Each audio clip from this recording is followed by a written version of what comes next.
Tell me, about the moment you first fell in love with, as far as hairstyling or cosmetology. Like, what did you see, feel, or experience that made you know, like, that was your calling? I feel like, for real, y'all, I really felt like God, like, pushed me towards, I feel like God pushed me towards doing hair. I didn't have a passion for it at first because my sister was doing it, she was doing my hair and stuff, so I had felt the love for it because I liked to get my hair done. I like the makeup. Girls like get their hair done, get their nails done, stuff like that. Yeah. But what made me like it is when I try to do it in school. Yeah. And, just to put on another class, something fun, playing with doll babies, all our life. So let's play with some hair. And my teacher, she saw something in me. She's always be like, Karen, you're going to do good. Like, you need to, like, keep focused on doing hair. And I'm like, no, I'm not going to do hair. And when I found out you can make money from it, I'm like, okay, we making money from this. So I fell in love from my sister doing hair, my aunt's doing hair. So I fell in love like that, being around it. So pretty much a lot of the females in your life kind of established that in you as far as doing hair. Yes. So around what year did you start taking cosmetology to kind of... I started taking cosmetology my eighth grade year. Yep. As soon as I got in high school, I started taking cosmetology school. Oh, and pretty much, what is it, a 2-year class, 4-year class, or? I believe it's a 3-year class. Okay. Yep. And right after that, that's when you kind of dove head first into doing hair for, financial gain. Yes. Oh, okay. So, like, as far as, who was the first person in your life who kind of nurtured your creativity, and how does, their influence still show up in your work today?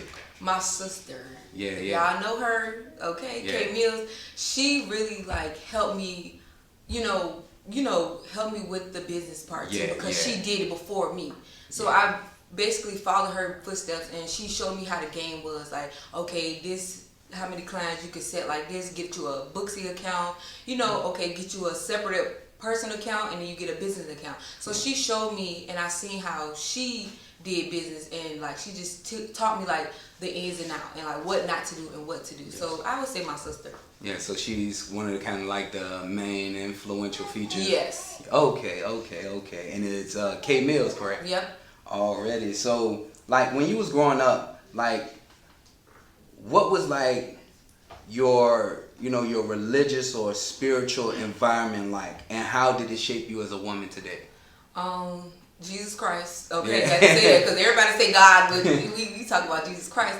I would say Jesus Christ. And growing up in church and stuff, you have to keep God in your business or anything. I would say.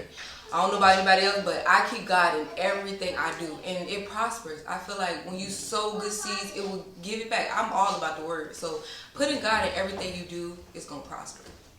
So that kind of been the forefront of your, of your life growing up, keeping Jesus first, your career, family, and however, what do you choose? Yeah. Okay. So when it comes to spirituality, like, describe a moment in your life where, your faith was tested, and what happened, and how did you push through as far as being in the hair business? I would say when I had $0 in my bank account. Yeah. Let's keep that real, because it's a difference between being 95 broke and being entrepreneur broke. Yeah. Like, when you're entrepreneur broke, you can't just, okay, I'm gonna wait till Friday to get paid. No, you got to hustle and get that money.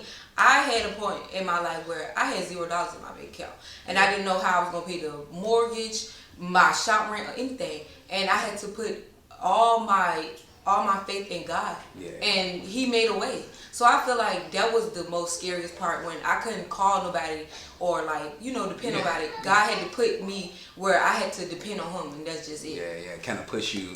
Yeah.